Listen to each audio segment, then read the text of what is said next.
asking questions. I am currently on OPT and I've already applied for asylum.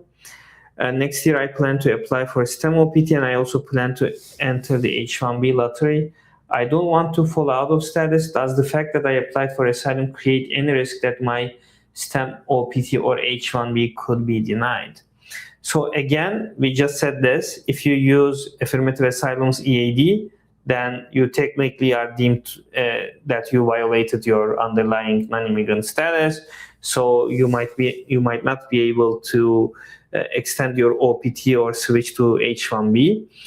But I also want to mention one thing for the asylum application. Leila, I'm not sure if you're aware of this, but if asylum office for some reason does not approve the asylum application, they refer it to the immigration court. Correct. But if the applicant has another status, another non-immigrant status, then they just deny it. They don't send it to the immigration court.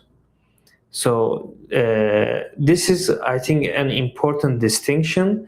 So if asylum is so important for you, then you might not have the second chance before immigration court if you have an underlying status, because they just deny it and it stops. So when they deny it, that means they don't, an NTA, a notice to appear, is not issued. You just get a denial, or ultimately you get placed into proceedings.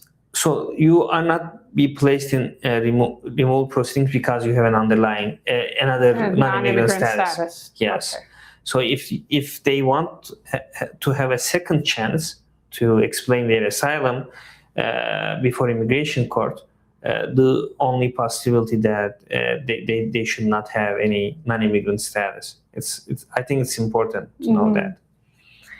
But currently, I heard that I know that they put immigrants into removal proceedings even after I-130 denials, and sometimes after I-131 denials. I even heard about that. But in the past, I see that asylum office denied an application because there was a non-immigrant status active. But I am not sure whether the current administration, they put everyone in removal proceedings. So if they deny asylum, maybe they will do that. No one can know it for sure, in my opinion.